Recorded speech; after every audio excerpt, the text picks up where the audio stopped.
भगवान की भक्ति में दो विधियां बताई गई हैं।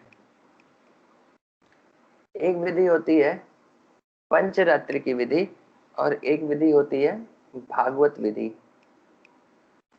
पंचरात्रि की विधि यानी भगवान के विग्रह का पूजा करना। आप उनकी अर्चना करते हैं, उन्हें भोग चढ़ाते हैं, उन्हें ड्रेस पहनाते हैं, नहलाते हैं, धुलाते हैं, ज्वेलरी लगाते हैं। तो ये सारा विग्रह की जो पूजा हुई, ये आपकी पंचरात्रि की विधि में आएगी। ठीक है। और एक दूसरी विधि होती है जिसे बोलते हैं भागवत विधि। भागवत विधि यानी श्रवण कीर्तन, जो हम अपनी साधना करते हैं, यानी रीडिंग, हियरिंग, चैंटिंग।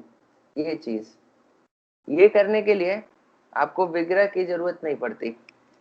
जब भगवत गीता आप पढ़ रहे हैं या कि अपने गुरुदेव का आप लेक्चर सुन रहे हैं, तो ये सारी चीजें, श्रवण, सुनना, पढ़ना, जप करना, ये सारे भागवत विधि में आ जाएंगे। तो दो विधियां बताई गई हैं, पंचरात्रि की विधि, भागवत विधि। तो हमें पंचरात्रि की विधि और भागवत विधि दोनों साथ में करना होता है ना। दोनों चीज कलयुग में हमारे लिए साथ में जरूरी है। भक्ति के शुरुआती दिनों में कम से कम थोड़ा सा ज्ञान हो, इसलिए पहले हम स्टार्ट करते हैं श्रवण से। कि कोई भी भक्ति स्टार्ट करता है तो पहले से अगर सुकृति है पिछले जन्म से कुछ कुछ, तो फिर भगवान के विग्रह से सीधा अट्रैक्ट होता है। नहीं तो जनरली लोग पहले सुनते हैं भक्ति के बारे में, श्रवण। तो भक्ति बिगिंस विथ हियरिंग। थोड़ा सा सुना तो बात समझ में आया, जो जो प्रश्न थे उनके उत्तर मिले, तो फिर धीरे धीरे वो भक्ति में आता है। अब एक बार भक्ति का प्रोसेस जब स्टार्ट किया तो शुरुआत में आपकी पंचरात्रि की विधि बहुत हेल्पफुल है। क्योंकि मटेरियल वर्ल्ड में हमारा कॉन्सेप्शन होता है कि वी आर द एंजॉयर्स। हमारा कॉन्सेप्शन होता है कि सारा चीज हमारे एंजॉयमेंट के लिए, हमारे सेंसेस के लिए, we want to control and dominate. लेकिन जब आप विग्रह की अर्चना स्टार्ट करते हैं तो आपको फिर धीरे धीरे ये समझ में आता है कि मैं एंजॉयर नहीं हूँ, वास्तव में ये जो भगवान है ये एंजॉयर है। तो आप उनको पहले भोग चढ़ाते हैं, फिर बाद में खाते हैं, है ना। उनको नहीं चढ़ाया तो आप नहीं खाते हैं। तो समझ में थोड़ा सा सब कॉन्शियस माइंड में जाता है कि अरे ये भगवान है, इनको पहले चढ़ाना होता है। जैसे त्योहार के दिन हम लोग फास्टिंग करते हैं, लेकिन भगवान का पूरा अच्छे से अभिषेक करते हैं। तो हमें बहुत जोर की प्यास लगी हुई, हमने पानी नहीं पिया, लेकिन भगवान का पूरा अभिषेक कर रहे हैं, तो थोड़ा सब कॉन्शियस में जाता है कि भगवान एंजॉयर है। हम फास्टिंग कर रहे हैं, भगवान को भोग चढ़ाते हैं, तो लक में समझ में आता है कि अरे हम इनके सर्वेंट हैं, ये एंजॉयर हैं। तो ये थोड़ा हमारा जो इतने जन्मों का मेंटालिटी है कि हम ये इकट्ठा करके आ रहे हैं कि I am the enjoyer, everything is made for my enjoyment, ये मेंटालिटी धीरे धीरे टूटती है। और शुरुआती दिनों में क्योंकि हमारा मन पूरी तरह से एकदम शास्त्रों में नहीं लग सकता, इसलिए थोड़ा सा अच्छा ये तरीका है। क्योंकि मन देखिए ब्लैंक नहीं हो सकता, इसमें वैक्यूम नहीं क्रिएट कर सकते अपने दिमाग में हम। आपको अगर इन दिमाग से बुरी चीजें निकालनी है माइंड से, तो उसे अच्छी चीजों से भरना पड़ेगा। तो बहुत सारे लोग शुरुआती दिनों में हो सकता है कि उतना स्मरणम का प्रोसेस हो या फिर जप का प्रोसेस हो या शास्त्र पढ़ने का प्रोसेस हो, उसमें बहुत ज्यादा फोकस नहीं कर पाए।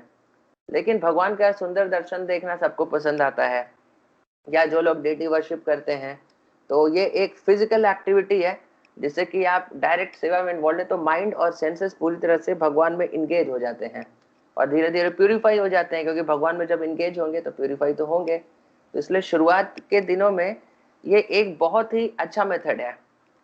तो शिला प्रभुपाद ने भी शुरुआत में पहले वेस्टर्न कंट्रीज में भागवत विधि इंट्रोड्यूस किया था। उन्हें लगा कि अभी पहले इतने से काम हो जाएगा, ये लोग जप करेंगे शुद्ध हो जाएंगे, भगवत गीता पढ़ेंगे, भागवतम पढ़ेंगे, इससे इनका काम बन जाएगा। क्योंकि शुरुआत में तो मंदिर बनाने के लिए ज्यादा पैसे ऐसे भी नहीं थे, तो एक दो मंदिर थे, लेकिन शिला प्रभुपाद ने शुरुआत में ज्यादा फोकस नहीं किया मंदिरों पे। तो लगा कि हरि नाम करके, भागवत करके ये लोग शुद्ध हो जाएंगे। लेकिन फिर जब भक्तों को कुछ कुछ प्रॉब्लम होने लगी, तो उसके बाद फिर उन्होंने सेकंड स्टेप उठाया कि ठीक है, जाओ अभी बाहर हरि नाम पर जाओ, ये पूरी तरह से हरि नाम करो। तो अभी भी ये बाहर हरिनाम संकीर्तन करते, तो स्टिल ये एक भागवत विधि के अंदर ही आ रहा है, अभी विग्रह यहाँ पे नहीं आया। तो कम से कम उनके शरीर में जो इतना पैशन है, इतनी एनर्जी है, वो जाते थे 5-6 घंटे हरिनाम करके आते थे, उसके बाद फिर थक जाते थे, सो जाते थे। तो आप जब थके हुए हैं, पूरी तरह से एंगेज हैं, तो मन आपको परेशान नहीं करता। लेकिन जब देखिए इससे भी प्रॉब्लम हो रही है, तो उसके बाद फिर पंचरात्र की विधि भी उन्होंने इंट्रोड्यूस कर दिया। ठीक है, अभी भगवान के विग्रह करो, की पूजा करो, क्योंकि विग्रह को जब हम सजाते हैं, उनको संवारते हैं, तो हमारा मन जैसे मतलब इस कृष्ण के भाव में पूरी तरह से डूब जाता है। तो मन को भगवान में लगाए रखने का बहुत अच्छा तरीका है। जब हम जप करते हैं तो हो सकता है कि हमारा मन इधर उधर बहुत जगह पे भटके, लेकिन भगवान की जब पूजा कर रहे हैं, या फेस्टिवल जब चलता रहता है, टाइम लिमिट है, इतने देर में भगवान के विग्रह को सजाना है, भोग ऑफर करना है, तो एंग्जाइटी है, बहुत बार एंग्जाइटी आ जाता है डीटी डिपार्टमेंट में, अरे फेस्टिवल है, समय निकल रहा है, जल्दी जल्दी करना होगा, डेकोरेशन करना होगा। लेकिन वो एंग्जाइटी अच्छा है, नहीं तो एंग्जाइटी हम अपने खुद के लिए लेंगे, लेकिन उसके लिए नहीं ले रहे हैं, तो फिर भगवान के लिए ले रहे हैं, तो वो एंग्जाइटी खुद के लिए ली गई एंग्जाइटी से लाख गुना बेटर है। तो ये शुरुआत में ऐसे रहता है। फिर इसके बाद भी प्रभुपाद ने देखा कि अगर सिर्फ डीटी वर्शिप से भी अभी नहीं हो पाए, तो अब नेक्स्ट स्टेज फिर जो आता है, जो प्रभुपाद ने बोला कि वर्णाश्रम, कि वर्णाश्रम में यानी लोग अपने अपने प्रोपेंसिटी से इंगेज होते हैं। तो फिर पहले तो भागवत विधि से कुछ लोगों ने एडजस्ट कर लिया, फिर उनको थोड़ा भागवत विधि का नेक्स्ट स्टेज हरिनाम से भेजा, तो कुछ और लोगों ने एडजस्ट कर लिया। फिर जो लोगों ने एडजस्ट नहीं कर पाया, पंचरात्रि की विधि लगा दिया कि आप विग्रह का पूजा करिए। ठीक है, इससे उनका माइंड एंड सेंसेस इंगेज रहेगा, क्योंकि हमें हमारे नेचुरल टेंडेंसी है किसी से प्रेम करने का। अब हरिनाम के रूप में बोले कि हरिनाम से प्रेम करो, इसके अंदर भगवान ने थोड़ा इम्पर्सनल लगता है। लेकिन जब विग्रह साक्षात वहां पे खड़े हैं, तो उनसे प्रेम करना थोड़ा और आसान हो जाता है। लेकिन अब इससे भी कुछ लोगों को प्रॉब्लम हुआ, इसके बाद भी सारा प्रॉब्लम नहीं सॉल्व हुआ, देन फाइनली श्रील प्रभुपाद वर्णाश्रम इंट्रोड्यूस किए, तो फार्म कम्युनिटीज, जहाँ पे ब्राह्मण, क्षत्रिय, वैश्य, शूद्र अपने अपने नेचर के हिसाब से अपने अपने कामों में इंगेज रहेंगे। इसलिए श्रील प्रभुपाद बोला करते थे कि 50% of my work is still remaining. वो 50% जो उनका काम है, वो क्या बचा है, वही वर्णाश्रम अभी तक हुआ नहीं है। वर्णाश्रम उन्होंने बिगनिंग कर स्टार्टिंग कर दिया था, बट स्टिल अभी वर्णाश्रम को पूरा ये जो सिस्टम होता है ब्राह्मण, क्षत्रिय, वैश्य, शूद्र का, कि सब लोग अपने अपने नेचर के हिसाब से सेवा में एंगेज्ड है, वो एस्टैब्लिश नहीं कर पाए। तो वो सेवा हमें प्रभुपाद दे करके गए हैं कि हमें ये चीज करना चाहिए। तो हमारे लिए, लेकिन कम से कम अभी के लिए, अभी के स्टेज पे हमारे लिए ये है कि हमें पंचरात्रि की विधि और भागवत विधि दोनों साथ में करना है। जो पंचरात्रि की विधि जब हम करते हैं, जब हम भगवान को सजाते हैं, तो खुद को सजाने की हमारी सारी इच्छा चली जाती है, तो भगवान को नहीं सजाएंगे तो मैं भी अपने आप को सजाएंगे, है ना। तो इसलिए बेटर है कि भगवान को हम सजाएं। ठीक है, लेकिन पंचरात्रि की विधि और भागवत विधि साथ में होनी चाहिए, क्योंकि अगर सिर्फ कोई पंचरात्रि की विधि में ही घुस गया और भागवत विधि नहीं किया, तो धीरे धीरे पंचरात्रि की विधि से उसका इंटरेस्ट कम होने लगेगा, या फिर वो बर्डन लगने लगेगा, या स्टैंडर्ड्स डाउन होने लगेंगे, या फिर राइट फिलोसॉफिकल अंडरस्टैंडिंग से थोड़ा सा डिविएशन आ जाता है। जैसे शिला प्रभुपाद एक बार न्यू वृंदावन, जो वेस्ट वर्जीनिया की फार्म कम्युनिटी है यूएस की, वहां एक बार गए थे। तो वहां पर देखे कि विग्रह की बहुत सुंदर भक्त लोग पूजा कर रहे हैं, अर्चना कर रहे हैं, अच्छे अच्छे ड्रेस, ज्वेलरी पूरा बनाया गया है, हाई स्टैंडर्ड है। तो देखिए प्रभुपाद को बहुत खुशी हुआ, और ये देख करके प्रभुपाद फिर भक्तों की बहुत तारीफ की। जब वो लेक्चर दे रहे थे, तो बहुत तारीफ की कि आप लोग इतने अच्छे से विग्रह की पूजा कर रहे हैं। लेकिन उसके बाद फिर उन्होंने एक इम्पॉर्टेंट वार्निंग भी दी कि आप इतने अच्छे से पंचरात्र की विधि कर रहे हैं, लेकिन भागवत विधि अगर नहीं किया, यानी श्रवण और कीर्तन नहीं किया, तो जब मैं ये धरती छोड़ के चला जाऊंगा, तो एक ऐसा समय आएगा कि जब आप श्री विग्रह को सोचेंगे कि ये एक गल ग्रह है। गल ग्रह मीन्स कि like not on your throat, फांसी का फंदा। और आप ये सोचेंगे कि मेरे गुरुदेव ने इतने भारी बर्डन को मेरे ऊपर छोड़ करके क्यों चले गए। क्योंकि जब विग्रह से प्रेम है, तो उनके लिए आप कुछ भी करेंगे, कितना भी ऑस्टेरिटी करेंगे, कितना भी मेहनत लगे, उनके खुशी के लिए आप करेंगे। रात रात भर आप बैठ करके उनके लिए नए ड्रेस बना सकते हैं, अगर विग्रह से प्रेम है। लेकिन वो प्रेम कब है? जब तक आप भागवत विधि अच्छे से कर रहे हैं तो वो प्रॉपर प्रेम है। नहीं तो धीरे धीरे वो प्रेम कम होने लगेगा या फिर दूसरा फॉर्म ले लेगा, वो डिविएट हो जाएगा। कभी कभी सहजिया की जोन में भी जा सकता है, अगर प्रॉपरली भागवत विधि नहीं कर पाते हैं तो इसलिए दोनों चीज करना जरूरी है, भागवत विधि और पंचरात्र की विधि। तो बोले प्रभुपाद इसी प्रकार कि अगर आप अपना श्रवण कीर्तन नहीं कर रहे हैं, यानी भागवत विधि नहीं कर रहे हैं, तो एक ऐसा दिन आएगा कि आपको लगेगा कि मेरे गुरुदेव ने इतना भारी बर्डन मेरे ऊपर छोड़ करके क्यों चले गए, क्योंकि इन्हें दिन में नहलाना होता है, 3 बार भोग लगाना होता है, इनका ज्वेलरी बनाना होता है, ड्रेस बनाना होता है, इतना कुछ टेक केयर करना होता है, सुलाना होता है, उठाना होता है, तो इतने सारे फेस्टिवल्स बनाना होता है, तो आपको बर्डन लगने लगेगा अगर आपने भागवत विधि प्रॉपरली नहीं किया तो हमारे लिए भी ये बहुत जरूरी है कि हम भी ये देखें कि किसी भी एक जोन में नहीं चले जाएं। तो सिर्फ भागवत विधि करेंगे तो हो सकता है कि शुरुआत में थोड़ा ड्राई लगे कि अरे सिर्फ शास्त्र पढ़ रहे हैं, भगवान सामने खड़े हैं तो उनके प्रति हमारा हार्ट भी होना चाहिए, लेकिन सिर्फ वो कर गए तो फिर थोड़ा सा डिविएट होने का चांसेस है। इसलिए बेटर सेफ बात है कि balancing is the golden word, दोनों चीज करना चाहिए, भागवत विधि भी और पंचरात्र की विधि भी। तो ये धर्म के या शास्त्र में बताए गए हैं कि वैष्णव धर्म के अलग अलग लेवल्स होते हैं। जैसे कि शुरुआत में एक नया भक्त है, वो जब नया नया भक्ति में आता है तो बहुत इंथुजियास्टिक होता है, वो सोचता है कि मैं और कृष्णा डायरेक्ट हमारा कनेक्शन है ना। वो सोचता है कोई बीच में नहीं, मैं हूँ और भगवान सीधे, बाकी लोग क्या है। मैं तो शुद्ध भक्त बस बनने ही वाला हूँ, ऑलरेडी थोड़ा बहुत बन चुका हूँ, थोड़ा समय और बनेगा पूरा बन जाऊंगा। तो शिला प्रभुपाद का एक बार ये लीला था कि वो एक लाइफ मेंबर के घर पे गए, तो लाइफ मेंबर उस समय भगवान के विग्रह का पूजा कर रहा था। तो उसके नौकर ने आके बोला कि साहब ने कहा है कि आप थोड़ा इंतजार करिए, वो पूजा जब खत्म कर लेंगे तब आकर के आपसे मिलेंगे। तो शिला प्रभुपाद ने बोला कि ये एक कनिष्ठ अधिकारी भक्त है। कनिष्ठ अधिकारी भक्त यानी नियोफाइट डिवोटी, नियोफाइट नए भक्त, उनके लिए ऐसा रहता है। क्योंकि जब एक महाभागवत भक्त शिला प्रभुपाद खुद उसके पास आ रहे हैं तो शास्त्र बताते हैं कि उस समय अगर आप विग्रह की अर्चना कर रहे हैं तो विग्रह की अर्चना को रोक करके जा करके एक महाभागवत को आपको रिसीव करना चाहिए, है ना। लेकिन उसको ये बात नहीं पता है, उसे लग रहा है कि विग्रह का पूजा ज्यादा इंपॉर्टेंट है शिला प्रभुपाद का वेलकम करने से। तो शिला प्रभुपाद देन ही अंडरस्टूड कि ये एक नियोफाइट डिवोटी है, ही टोल्ड डिवोटीज आल्सो।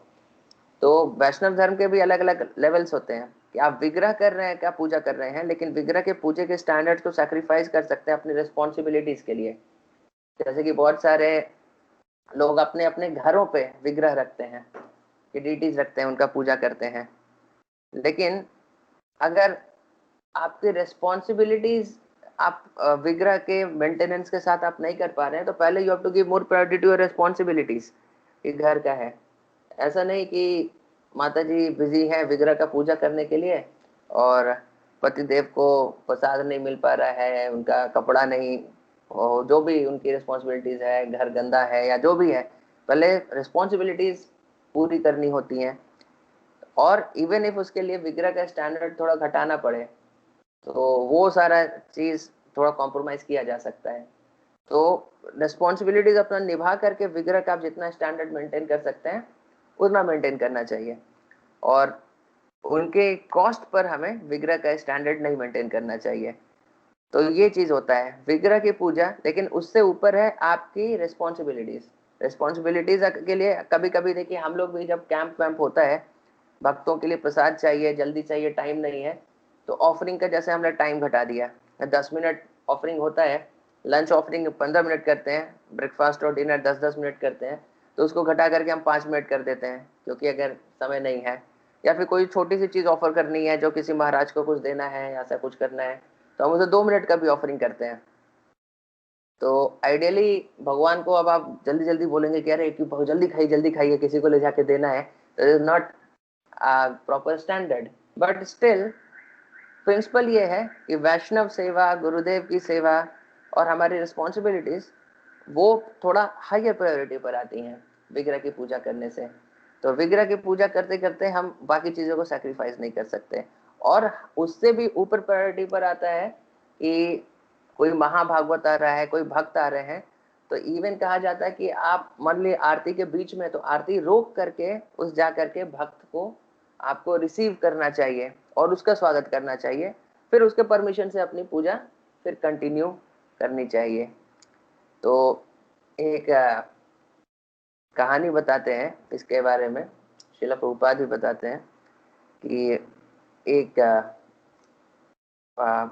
माता जी थी, वो उनके हस्बैंड कहीं जा रहे थे, काफी दिनों के लिए थोड़ा दूर जा रहे थे। तो वो थोड़ा रोने लगी, बोले कि आप इतने दिन के लिए क्यों जा रहे हैं मुझे छोड़ करके। तो हस्बैंड ने फिर फाइनली बोला कि ठीक है चिंता नहीं करो, मैं अपना एक विग्रह बना करके तुम्हें दे दूंगा, तुम उसकी पूजा करना।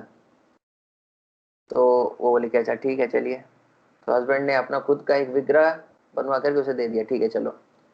तो वो उसे भोग लगाती थी बहुत प्यार से, जैसे हस्बैंड की सेवा पहले करती थी उसी तरह विग्रह की पूरा सारा सेवा करने लगी।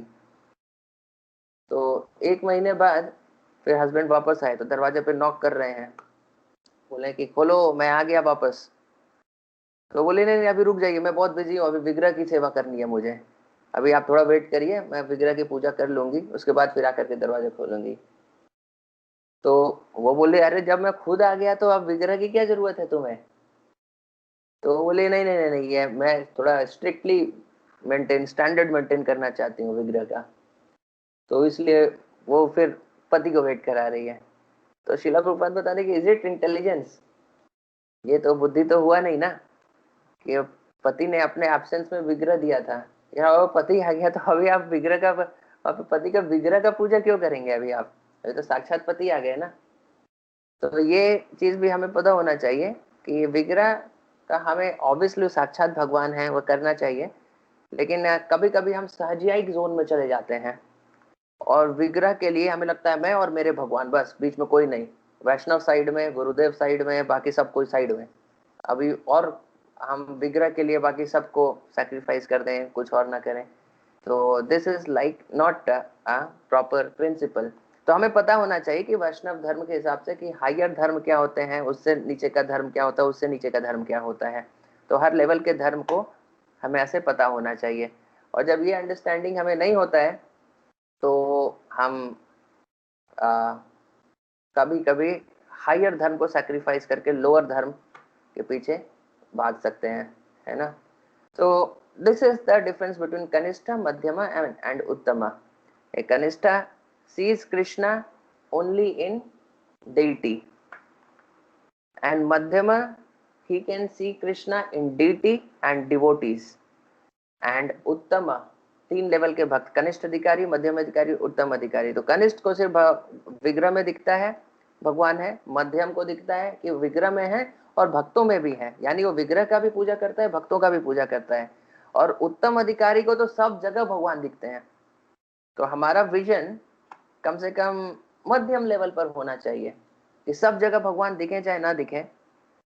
उत्तम अधिकारी का ऐसा लेवल होता है कि मतलब कोई लोटा लेकर के खेत में जा रहा है तो उसे लगेगा कि ये भगवान पे जल चढ़ाने के लिए लेके जा रहा है, तो उसका ऐसा विजन होता है, उसको कभी वो कुछ और देख ही नहीं सकता, उसे किसी के अंदर बुराई दिखती ही नहीं, वो सोचता है सब भक्त हैं, पूरी दुनिया में जितने हैं सब भक्त हैं, बस मुझे एक छोड़ करके बाकी सब भक्त हैं, ये उत्तम अधिकारी का विजन है। तो हमारा तो उतना लेवल नहीं है, लेकिन कम से कम कनिष्ठ लेवल भी नहीं होना चाहिए कि सिर्फ विग्रह में हम भगवान को देख रहे हैं, भक्तों में देख ही नहीं पा रहे हैं। तो इसलिए विग्रह में भी भगवान को देखना चाहिए और भक्तों में भी भगवान को देखना चाहिए, कम से कम मध्यम लेवल पे हमारा होना चाहिए, है ना। जैसे एक बार हिज होलीनेस राधानाथ स्वामी महाराज वो एक फ्लाइट से ट्रैवल कर रहे थे, तो एक व्यक्ति ने देखा कि एक सन्यासी है, तो बोल रहे कि अरे आप सन्यासी हैं, लेकिन बोला कि आपका विग्रह क्या है, क्योंकि सन्यासियों के पास जनरली एक छोटा विग्रह होता है जैसे लेकर के वो ट्रैवल करते हैं। तो वो पूछ रहा है कि अरे आप सन्यासी हैं लेकिन आपका वेयर इज योर डीटी, आपका विग्रह कहाँ है। तो राधानाथ महाराज ने फिर अपना ये जप माला से निकाल के दिखाया कि दिस इज माई डीटी। तो actually that is the deity, क्योंकि Krishna is present in the holy name. लेकिन कोई फिजिकल फॉर्म है तो उससे हम थोड़ा ज्यादा रिलेट कर पाते हैं कि, और philosophically we know Krishna is there in the deity and Krishna is there in the holy name, दोनों जगह पर है। लेकिन होली नेम ऐसे करते हैं तो हो सकता है कि न्यू फाइट स्टेज में हमें अभी उतना रिलेशन नहीं समझ में आ पाए, और विग्रह से थोड़ा डायरेक्टली भगवान दिखते हैं कि हाथ पैर हैं, उनके मुकुट हैं, उनके चेहरा है, डायरेक्टली दिखता है तो थोड़ा ज्यादा रिलेट कर पाए। But the fact is this is also deity, ये भी विग्रह है, क्योंकि भगवान जितने विग्रह में प्रेजेंट है उतने ही हरिनाम में भी प्रेजेंट है ना। So that is the point that we should know. तो एक बार जब शिला प्रभुपाद अपने भक्तों के साथ वृंदावन में थे, तो वहाँ के कुछ उनके डिसाइपल्स निकले थे वृंदावन के बाकी जो गोस्वामियों के मंदिर हैं उनका सब दर्शन करने के लिए। तो वो लोग एक बार एक मंदिर में थे, वृंदावन के जो प्रसिद्ध 7 मंदिर हैं वो घूम रहे थे। तो एक मंदिर में वो लोग दर्शन कर रहे थे। तो मंदिर का जो कैस्ट गोस्वामीज होते हैं, जो जनरेशन से वहाँ पे पूजा करते हुए आए हैं, तो इस प्रकार के कुछ लोग हैं। तो वो उनमें से एक कैस्ट गोस्वामी जो कि उस मंदिर का पुजारी था, वो आकर के ये जो 2 भक्त थे श्रील प्रभुपाद के, उनके पास आकर के खड़ा हो जाता है। और दोनों भक्त एकदम पूरे भक्ति भाव से अच्छे से एकदम भाव विभोर होकर के दर्शन ले रहे थे।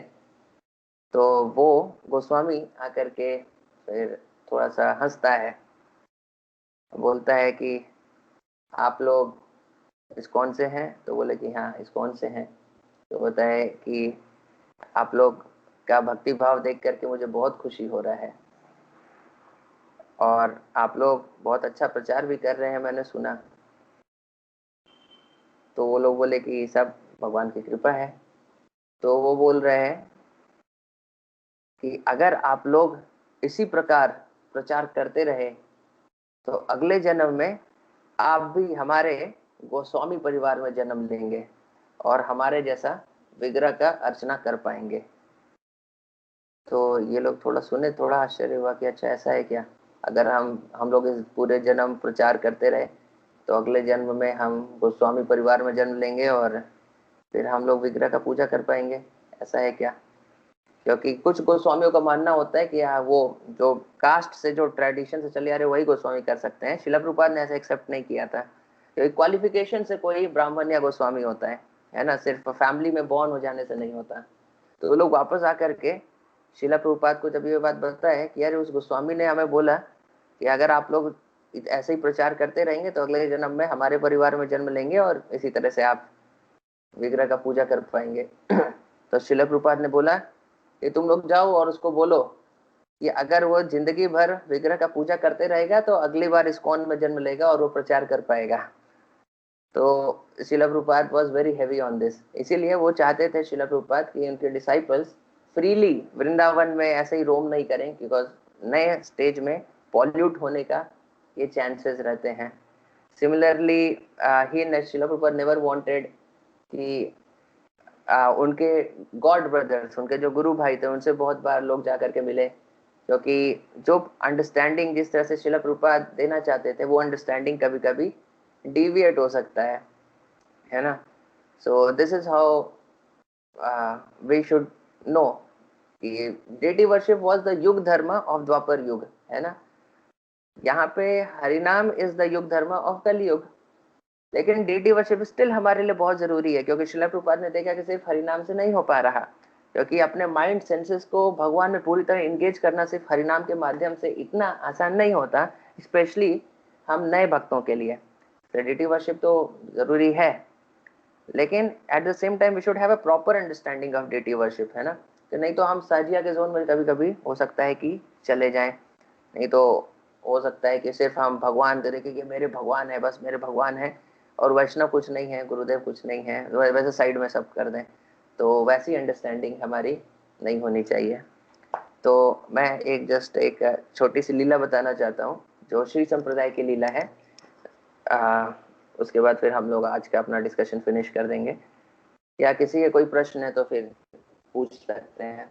तो एक बार कांचीपूर्ण, जो कि कांचीपुरम में वरदराज के बहुत बड़े भक्त थे, इतने बड़े भक्त थे कि वो डायरेक्ट वरदराज से बात करते थे।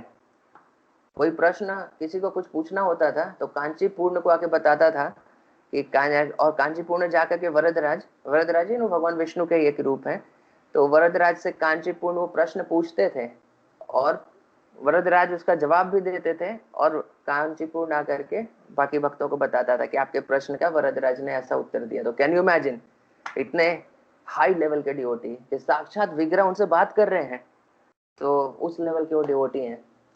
तो एक बार एक ब्राह्मण ने आकर के वरदराज, मतलब ये कांचीपूर्ण से पूछा कि आप क्या वरदराज से पूछेंगे कि मैं भगवान के धाम कब वापस जाऊंगा, है ना। तो कांचीपूर्ण बोले कि हाँ जरूर। तो कांचीपूर्ण जाकर के फिर वरदराज से पूछते हैं कि ये ब्राह्मण ने ऐसा पूछा कि वो भगवत धाम कब वापस जाएगा। तो कांचीपूर्ण ये किस प्रश्न का वरदराज उत्तर देते हैं कि अरे उससे जाके बोल दो कि वो इतना अच्छा मेरा भक्ति कर रहा है, वो इसी जन्म में मेरे पास वापस आ जाएगा।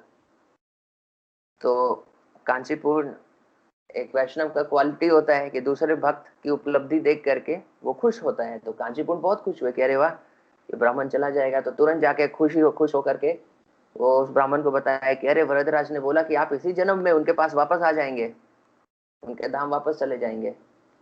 तो ब्राह्मण बहुत खुश हुआ, कांचीपूर्ण को प्रणाम किया, वापस चला गया अपने घर। फिर कांचीपूर्ण के मन में एक प्रश्न आया कि मैं जाके पूछूं जरा वरदराज से कि मैं कब जाऊंगा है ना। तो वो फिर गए, तो फिर पूछते हैं कि प्रभु एक प्रश्न और पूछना था आपसे। तो वरदराज बोले हाँ बोलो कांचीपूर्ण, क्या पूछना है। तो बोले कि प्रभु मैं आपके धाम कब वापस आऊंगा। तो बोले वो मुझे पता नहीं, इस जन्म में होगा, अगले जन्म में होगा, या और कितने जन्म लगेंगे वो मुझे पता नहीं। तो उसे आश्चर्य हुआ कि अरे ऐसा कैसे, मतलब बोले प्रभु मुझसे कुछ गलती हो गया क्या, मतलब क्यों मैं क्यों वापस नहीं आऊंगा।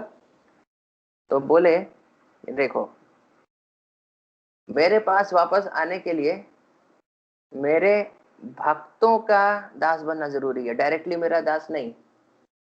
डायरेक्टली जो मेरे दास होते हैं, वास्तव में जो बोलते हैं कि मैं डायरेक्ट, वो मेरे डायरेक्ट भक्त हैं, वास्तव में वो मेरे भक्त नहीं होते।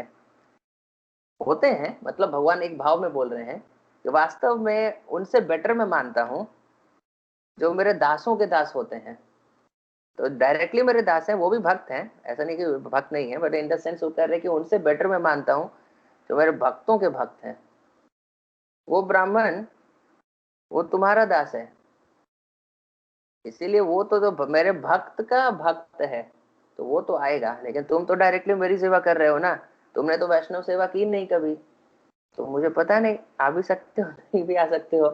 तो कांचीपूर्ण ने जब ये सुना कि अरे मतलब भगवत धाम जाने के लिए देखो भगवान का विग्रह का सेवा ये तो कर ही रहे हैं, लेकिन उन्होंने जब सुना कि अरे वैष्णव सेवा बहुत जरूरी है, तो तुरंत वहां से अपना बोरिया बिस्तर सब बांधा, निकल के पड़े कि चलो अब पहले तो थोड़ा वैष्णव सेवा फिर करके आते हैं। तो फिर वो चले गए श्रीरंगम के पास एक जगह में, वहां पे एक बहुत महान वैष्णव थे, तो वो वेश बदल करके गए हुए। कांचीपूर्ण वास्तव में मतलब भगवान तो ये लीला के लिए कर रहे हैं ना, कांचीपूर्ण ऐसा नहीं कि छोटे मोटे कोई भक्त है जिनको भगवान बोलने की मुझे नहीं पता कब आ सकता, ये भगवान मतलब वैष्णव सेवा का इंपॉर्टेंस दिखाने के लिए उन्होंने ये लीला किया। कांचीपूर्ण तो है ही बहुत महान वैष्णव, है ना, और वो ब्राह्मण भी था, लेकिन भगवान ने जस्ट ऐसे लीला के लिए ये बात कहा उनको कि अरे वो तो दासों का दास है मेरे, इसलिए वो आएगा, आपका पता नहीं कि आप तो सीधे मेरी सेवा कर रहे हैं, तो आप कब आएंगे।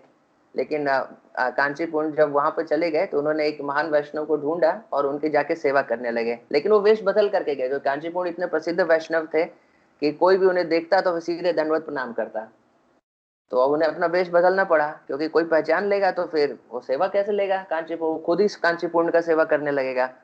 तो इसलिए वो वेश बदल करके गए और एक ब्राह्मण के घर में वहां पे सेवा करने लगे। तो क्या उनका सेवा था, वही उसकी गाय थी उसका देखभाल करना पड़ता था, जो काउ शेड था वो सब देखते थे, गाय को चारा डालना वो सब सेवा थी। जंगल से लकड़ी अकड़ी लाना, ये सब बहुत सिंपल सेवा थी, ये सारी वो कर रहे थे। एक बार बहुत जोर की बारिश होने लगी और वो जंगल में फंस गए। तो इस ब्राह्मण को चिंता हो गई कि अरे वो व्यक्ति जो मेरा सेवा कर रहा था, अरे वो जंगल में फंस गया होगा। तो और फिर वो ढूंढते ढूंढते वापस अपने कुटीर में आएगा, वस्त्र पूरे बारिश में भींगे हुए होंगे, उसके पास तो दूसरे वस्त्र भी नहीं है, तो वो सोचे कि मुझे ले जा करके उसे एक वस्त्र दे देना चाहिए। तो बहुत ही मतलब काइंड हार्टेड ब्राह्मण था वो, ठीक है। तो वो ब्राह्मण एक नया वस्त्र कांचीपूर्ण जो उसके नौकर के रूप में थे, उसको ले जाने के लिए उसके कुटिया में पहुंचा। तब तक कांचीपूर्ण किसी तरह अपने कुटिया में पहुंच चुके थे, और जो उनका एक्सटर्नल जो मेकअप वेकअप रहते थे, छुप करके वो सेवा करते थे, वो उन्होंने हटा दिया था। तो जब ये ब्राह्मण घुसा तो वो देखा कि अरे ये मेरा नौकर नहीं है, तो ये कोई दूसरा व्यक्ति, और ध्यान से देखा तो उसे समझ में आया कि अरे तो कांचीपूर्ण है।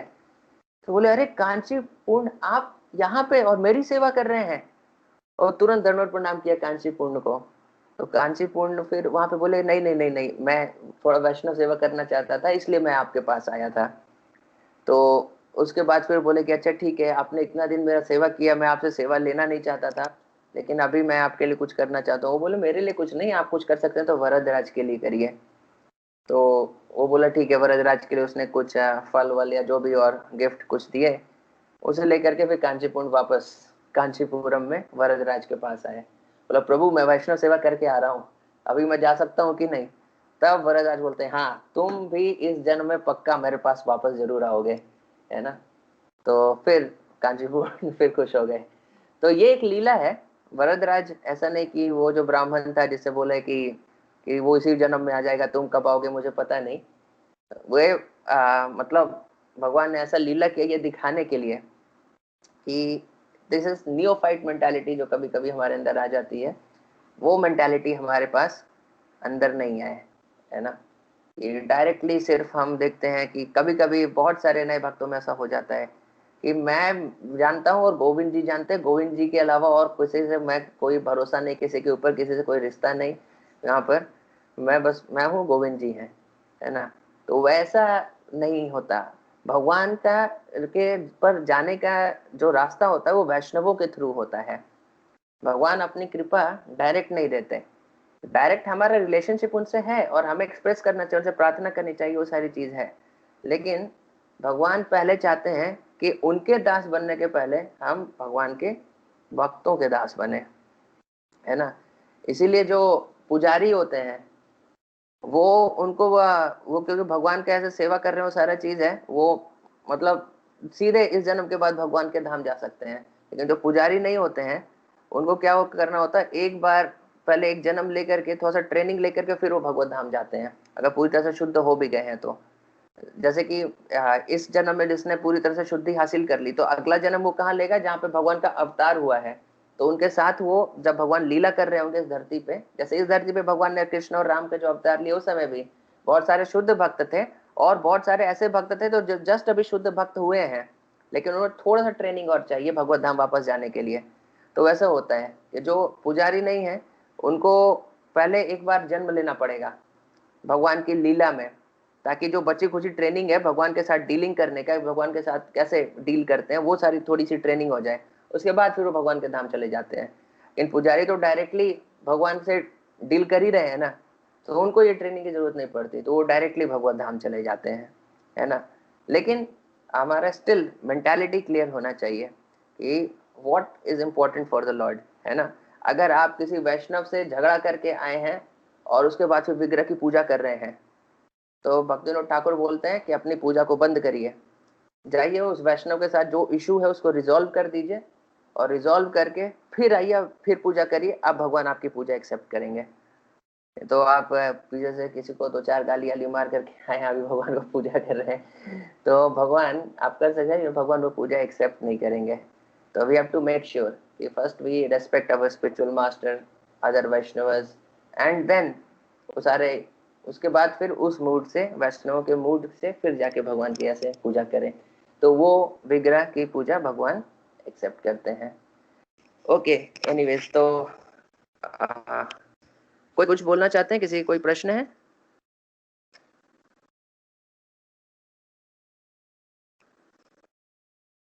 ठीक है, आई थिंक कोई प्रश्न नहीं है, तो हम आज अपना यहीं पे स्टॉप करते हैं session. Thank you very much. शिला प्रभुपाद की जय।